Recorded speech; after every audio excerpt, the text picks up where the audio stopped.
Arizona boxing news notes with Don Smith. Boxing fans. The unexpected retirement of Andre Ward and Badou Jack's shocking decision to vacate his title adds a bit of intrigue to the light heavyweight doubleheader scheduled for November 25 at MSG in New York. In the main event of this HBO televised show, Sergey "Crusher" Kovalev 302,216 knockouts faces 30-year-old Vyacheslav Lionheart Shabransky 19,116 knockouts in a 12-round bout for the vacant WBO light heavyweight crown. The fact that the bout is presented by Kovalev Promoter Events Promotions in association with Schwan Boxing Promotions, LLC. Should bring a smile to the face of Katie Duva, CEO of Main Events Promotions. Ms. Duva a few months back in June went on a post-fight tirade and attacked Andre Ward after his controversial stoppage of Sergey in their Vegas rematch on June 17 at Mandalay Bay Hotel and Casino in Las Vegas. "I was there and the 34-year-old looked dejected at the post-fight press conference, and I heard someone say his career is finito, kaput after the contest was stopped prematurely. I thought, he is back and this could be his last chance to regain a world title." The bout will be televised live on HBO Championship Boxing beginning at 10 p.m. ET. The co-main will feature Sullivan Barrera 201 vs. Felix Villara 1,511 inches, a 10-round light heavyweight contest, and Sosa vs. Castellanos in a super featherweight bout. Ticket prices range from $50 to $350 and available online at Ticketmaster. MSG Box Office or Main Events Office by calling 9,732,007,050. Smoker result: I was out of town for the Campeonas Boxing Gym Smoker held on 10/21 in Misaso. Lydia Hernandez and Harry Present saved my bacon and forwarded the names of the first-place finishers at the event. We were told that an estimated 300 fans were on hand to support the boxers, and Coach Ruiz Campeones Boxing was very pleased with the USA Boxing Arizona-sanctioned Day of Champions Smoker. To everyone involved, we salute you. Coach Mario Ruiz, buoyed by the results, hopes to present a two-day tournament in March. Keep reading this column for further details of his proposed event. At the Saturday event, Christian Sullivan Ramos Boxing won the Best Bout trophy and he hopes to turn professional next year. "When I saw Sullivan box 3 years ago, I wasn't impressed, but the young man has developed into quite a talent thanks to the smart coaching of trainer Jesus Ramos." Best female bout performance was won by Mariah Martinez Knockout Boxing. Her coach is Andrew Soto. Ms. Martinez is a frequent winner and her future in boxing could be very promising. Team trophy went to Martillo Boxing. The gym is becoming a dominant force in Arizona boxing. In the future we hope all Smoker hosts will send complete results to this writer 1928@gmail.com and we will print the names of the winning fighters. All reports will be verified and we are proud to support amateur boxing. On 10/21, the following boxers were awarded first-place trophies: Sebastian Mitri F1 Boxing, Brandon Labatos F1 Boxing, Aaron Williams Martillos Boxing, Josh Marquez Rodriguez Boxing, Brandon Labatos F1 Boxing, Othan Carolla Broadway Boxing, Juan Games Martillos Boxing, Esteban Insunza F1 Boxing, Christian Sullivan Ramos Boxing, Romeo Miranda Sonny's Gym, David Vera F1, Eric Mungla Scottsdale Boxing, Angel Urita Rodriguez Boxing, Christopher Fernandez Knockout Boxing, Maximo Villalobos Salvation Army Boxing, Angel Ortiz Campeonas Boxing, Melvin Hernandez Guadalupe Boxing, Kevin Santana Martillos Boxing, Jermaine Duran Colorado Boxing, Andrew Mendez Strong Enough, Alezit Valerio Martillos Boxing, Michael Martinez Colorado Boxing, Eddie Velasquez Sonny's Gym, Anthony Santana Martillos Boxing, Thomas Valerio Martillos Boxing, and Mariah Martinez Knockout Boxing. Upcoming amateur shows on Saturday, 10/28. The Central Boxing Gym will host a Smoker convening at 12:30 p.m., with 12-18 bouts expected to be on the boxing menu. The venue is located at 1755 W. Van Buren in Phoenix, and for more info, calls Tom Garcia at 6,024,510,689. Detective boxing coach Ernesto Prieto and his volunteer staff will host Disorder by the Border at the Joe Orduno Park, 965 North Park Avenue in San Luis, Arizona on Friday 11:03. Please call Detective Prieto 928-919,390 for times because there may be a change. The affable coach is the perfect host and a nervous father who will attend the wedding of his eldest son Ernesto Jr. the next day. Congratulations, the granddaddy of them all. The Jean Lewis Invitational 11,091,011 will be held at 59 East Broadway Road in Mesa. Sonny's second annual Masters tournament is scheduled 11/17 at Sonny's Boxing in Goodyear. Mailbag Marcus Salas wants to know if I think the quality of announcing at a boxing event sells tickets. Marquise, I don't think so, but a poor announcer or commentator can make the evening seem longer. The boxers, good or bad, are the main attraction, and the announcer's job is to enunciate clearly and write a clear and concise introductory script. Shows that have the announcers interview winning boxers after each bout are usually asking their paid talent to go beyond their pay grade. Journalists interview and announcers introduce. I particularly don't like announcers who don't know the limitation of their voice and stray from their script. In some cases, local announcers wing it and that bird rarely flies. I hate to rain on anyone's parade, but good announcers know their role and limitations. Locally, Sonny Franco is a good announcer. Read Jason Sosa vs. Robinson Castellanos on November 2-5 MSG sellout at DIDNT. Take long to sell out. The Vasil Lomachenko-Guillermo Rigondeaux fight at Madison Square Garden, set for December 9 and televised on ESPN. The Garden has hosted a lot of great fights, and this 12th round could rank with the best. This matchup didn't need any hype. A New York yellow cab driver with a full tank of gas could have sold out the historic Garden in 2 hours or less. It is a match between double Olympic gold winners and two of the greatest amateurs to ever wear a pair of boxing gloves and trunks. Lomachenko from Ukraine will enter the ring with a 91 record, and while the Cuban-born Rigondeaux sorts a 170 record. The key to their success is that both men can fight, and the Garden is the ideal spot for them to square off. I can almost envision some of the greats, Marciano, Lewis, Ali, cutting a deal to attend, at least in spirit. Just a thought. The fact that this match is happening is a tribute to the management teams at Top Rank and Rock Nation, the promoters of the event. It will be a Zoo Comes fight night, and the craziness will last into the depth of the night and early morning. I expect more than 200 journalists will ask for press credentials, and at least 200 hotels will double their room rate before the day of the fight. It is quite possible this veteran journalist will be excluded from gaining a credential. If so, I will work the crowd until I get a story. A good journalist always finds something to write about. Be sure you check out our fight profile. In next column, ABNN will profile both fighters in our next issue, and I have already made air hotel reservations, and I plan to take in all of the fight activities, including the press conference and weigh-in. It is unfair to prejudge the 129 battle for the WBO World Super Featherweight crown as cinched to be named the fight of 2017, but some scribes are leaning toward that prediction before the first blow is thrown. New York is the Big Apple for a reason. Stuff happens, snap, crackle, and pop, but not all is good. The torch question comes from Jesse Ruiz from Fresno, California. Jesse wants to know why Johnny the Torch Vasquez isn't acknowledged as a native-born Arizonian who won a world title. Johnny won the International Boxing Council Super Bantamweight title in 1992 and therefore, according to Jesse, deserves to be recognized with Luis Espinoza, Michael Carbajal and David Benavidez, all born in Arizona and winners of world titles. Johnny was born in Phoenix, but he doesn't meet the second criteria. An IBC title is considered a second-tier title, and their champions are not regarded as world champions, unlike the WBC, WBA, IBF and WBO, regarded as the Big Four. Vasquez had a very impressive 6-year professional career that saw him compile a record of 29 wins, 4 losses and 1 draw. He retired in 1995 at the age of 28. We have spoken to each other during 2 brief encounters, and I am attempting to secure an interview with the former Southpaw boxing champion that will be printed in a future column. In meantime, go to YouTube and watch some of his fights. He was a very good fighter, and we hope to corner him and throw some questions to the former IBC champion. Rule changes. Martin Romero and other readers ask, what is the status of the proposed rule changes submitted by the Arizona Boxing Commission? Answer: Martin, I have talked to the Arizona Boxing Commission and the Arizona Gaming Department to answer the same question for more than a year, and recently Abnan received the docket opening notice authorized by the Office of the Arizona Secretary of State detailing times during which the agency SOS will accept written comments and the times and place where oral comments may be made concerning the issue you raise.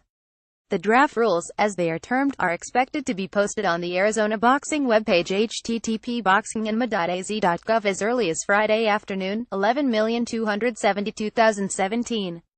Also, the Arizona Secretary of State's webpage will deposit the drafted rules news at www.https://sos.gov public_services register. It is good news for boxing fans that have waited patiently for a peek at the possible changes. ABNN hopes the long-awaited document includes plans to address the need for baseline concussion testing. Most states require MRIs after knockouts. The Arizona state law requires that members of the public be given at least 30 days to review and comment on the proposed changes to existing rules. Good news. Arizona fight fans and boxing officials have 60 days to read, digest, and reflect on the suggestions. Silence means fans passed on the semi-democratic process. I wish the ADG would have included a group of boxing insiders to sit in on the process. Notable local boxing industry figures like Michael Carbajal, Michael Sanchez, Chris Flores, Don Smith, Tom Garcia, Wes Melton, and Richard Soto, but that ship has sailed, so let it be. Read Kovalev vs. Shabransky for WBO 175 pounds title. Here is the essence of the official text we discovered on the SOS website. The agency will accept written comments, effective 11/27, from 800 m. until 5:00 p.m., Monday through Friday except state holidays, directed to the address listed on the document item page 5 as the location of the Arizona Department of Gaming, 1110 W. Washington, Suite 450 Phoenix, Arizona. The telephone number listed 6,022,553,879 is assigned to Aidan Fleming, who is out of his office, Arizona Department of Gaming, but will return on Monday, 10:30. Mr. Fleming, an Arizona state employee, will be glad to answer all questions pertaining to the proposed document. Comments on the proposed boxing rule changes, in addition to the previously mentioned web pages, can also be read by emailing the agency at afleming@asgaming.gov. The more people informed, the better the final product will be. In accordance with our adherence to common sense sunshine rules that applies to the public's reasonable need and right to gather information affecting their interests and livelihood, we are able to inform our readers of when and where those interested can forward oral comments favoring or opposing the pending change. November 29, 2017, 6 days after Thanksgiving at 10 a.m. at Suite 250, W 1110 West Washington Street, Phoenix, Arizona, 85007, and again on December 20th, 5 days before Christmas at the same time and place listed for the November 29th monthly commission meeting. I thank the readers for their input, and ABNN would like to welcome their continuing interest in pursuing the issue. Our JJ show in Texas. Roy Jones Jr. Promotions is taking its brand of boxing to the rapidly growing college town of Austin, Texas on December 8th at the Round Rock Sports Center. Seasons Beatings is promoted by RJJ Promotions in association with Austin-based promoter, Underwood Promotions. The 10-round main event features slick boxing. Aston Palside 22,219 knockouts versus former WBC world champion Jose Alfredo Rodriguez 32,619 knockouts at stake. Palside's NABF super flyweight belt. Aston is ranked 4 as a flyweight by the WBO and 7 by the IBF and 10 by the WBC. An impressive win could earn the Filipino fighter a shot at a world title. The co-main match is undefeated Kazakhstan light heavyweight Ali Akhmedov 1,007 knockouts versus Roberto Silva 907 knockouts, who hails from the Lone Star State. 5 other fights featuring young talent from around the country perform on the undercard. All bouts are subject to change and coverage begins at 11 p.m. ET on beIN Sports. Ticket prices range from $30 general admission to $100 ringside. Also in the mix, $150 table includes open bar catering. ABNN will be in New York, but a night of boxing in Austin sounds like fun. I attended college in Texas. MSCO boxing recently at the request of a coach Mike formerly associated with the down-defunct MSCO boxing program. I contacted Mark Casey, Director of Public Information for the Maricopa County Sheriff's Office, to ask him about the now-defunct MSCO boxing program, and here is his response to Arizona Boxing News Notes. Mr. Smith, editor, the MCSO Boxing Club remains in transition as it adjusts to the passing of longtime coach Walt Hoskins. As often happens when a strong and involved leader like Walt leaves the scene, the new coaching leadership pauses, reviews its position, and decides if changes are needed. As it goes through that process, the Sheriff's Youth Fund YAF has placed its support on hold and is assessing future funding. YAF donated all of the equipment in use by the club when Walt was coach to the new coaches, and it is our understanding that they contribute to train fighters and assist youth. If there are any updates, well, be sure to let you know. Thanks for your patience while we gathered the information. Mark Casey, MCSO, Director of Public Information. In a follow-up phone conversation, he said the program was funded through YAF while Walt Hoskins was the head coach because Hoskins was a former employee of the Sheriff's Department and he was a strong leader they trusted. He said the new coaches were probably good guys with the kids' best interest at heart, but the lack of perceived vision from the new leadership made them rethink their commitment to the program. Casey said they tried to find someone, but one person they had in mind backed out.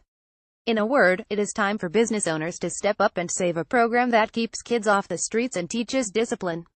Email us at thiswriter1928@gmail.com if you know of sponsors willing to help a program that meets the needs of its community. If the club continues, it will be renamed in honor of Walt Hoskins, according to a coach Mike who spoke to me at the Arizona State Fair recently. His heart is in the right place and we wish the program well. Boxing notes: no updates on when the Benavidez brothers fight next, and both boys are anxious to get in the ring as they continue training in Oregon. Jose Jr. has his weight down to 154 pounds, 9 pounds over his projected weight for his return bout. He hasn't fought in more than a year. David and his team can't understand why it is taking so long to set up his first title defense. Caroline Oppelman is the new PIO for the Arizona Gaming Department. She has replaced Christian Foshing, who has taken another position in the department. He will be missed and we welcome his successor. Reed Kovalev faces Shabransky for vacant WBO 175 pounds titline. Our opinion: the Arizona Gaming Department and Boxing Commission is overworked and understaffed. We hear there is a movement to make the Arizona Boxing Commission independent, but don't hold your breath. The process of looking at the rules and suggesting modifications has taken far too long. Retired Arizona boxers Jessica Moss and Martin Vieira were introduced at the Muay Thai event in Mesa, and I forgot to mention their presence in a recent column. It must have been that noisy drone that distracted me. October 25 marked the 5th anniversary since the passing of legendary boxing trainer Emanuel Stewart, who trained 41 world champions including Thomas Hearns, Lennox Lewis and Vladimir Klitschko. ABNN sends our regards to daughter Sylvia Stewart Williams, manager and owner of the famous Kronk Gym, home for so many champions. We keep taking calls complaining about the judging at the last Iron Boy card at the Celebrity Theater within the past few days. Several callers told us that Matt Mattingly 3173 was robbed in his fight with undefeated Arizonian Eben Vargas 70. IWASNT there, so I think a rematch with different judges is a fair way to settle the dispute if Mattingly received the short end of the judge's stick. Rumble in Fresno. Top Ranks Hall of Fame matchmaker Bruce Trampler is on record stating that undefeated Mike Reed 23,012 knockouts can defeat WBC Continental America's super lightweight champion Jose Ramirez in their title match showdown scheduled for November 11 at the Save Mart Center at Fresno State. The scrap is billed as a fight for water, has boxing insiders scratching their heads over the matchup because the WBC has already sanctioned Ramirez for a bout with Amir Iman to fill the vacant WBC super lightweight world title. Reed thinks he will make Ramirez regret the decision to face him. Reed thinks a win gives him a shot at Iman and the title. The young man doesn't lack confidence. It is becoming commonplace for promoters to seek out college venues to present a variety of events including boxing. The Save Mart Center is considered one of the most prestigious venues in America with a 10,000,015,000 capacity limit. Reed, born in Washington, D.C., knows that the California-born Ramirez is fighting in his backyard at a venue where he posted record numbers when he fought there in 2015 and 2016. Promoted by Top Rank, the title fight is expected to be a sellout and tickets are available at the box office. http://savemartcenter.com or by calling toll-free 18,007,453,000. Tickets for the championship event are available with ticket prices ranging from $33 to $150 for floor seating, plus applicable fees. It will be televised live at 10:30 p.m. on ESPN, and the co-main features Arthur Beterbiev vs. Enrico Colling in a 12-round battle for the vacant IBF light heavyweight title. 7 additional fights are on the undercard. Clarification: Muay Thai Level 1 is a barefooted, hands-only form of Muay Thai, and members of the commission and the general public can watch Muay Thai Level 1 and other levels of Muay Thai performed in multiple contests at the Legends Event Center, 43rd Avenue, Camelback Road in Phoenix on December 2nd. For a better understanding of Muay Thai, we suggest going to the World Muay Thai Alliance Association website and become familiar with the rules of the sport. The practice of Muay Thai was introduced in Thailand during the 18th century. In my review of the Muay Thai show held at Maya's in Mesa, I mentioned that one of the contestants thought she was there to box and her foe delivered a spin kick to her chest. She told me she thought it was a boxing match, but I checked with World Muay Thai officials and they said she mistakenly thought the match was level 1 Muay Thai and not the higher level that was listed on the bout sheet. I was there and I apologize if anyone misread my account of the match, which was stopped when the woman threw in the towel. No harm, no foul. I expect the Arizona Boxing Commission to monitor the World Muay Thai Alliance more closely, but I never saw events nothing devious about the alliance in the 2-3 show I have covered. WBO super middleweight titleist Gilberto Ramirez is stepping up his game in 2018 and wants to fight in Las Vegas on 23 and again in Australia on May 12. His impressive win over tough Jesse Hart has turned a few heads and put at least another zero on his take-home paycheck. He is someone to watch in the next 2 years. He is on record as wanting to fight GGG if GGG gets past Canelo in an expected rematch in May 2018 during Cinco de Mayo weekend. Until next time.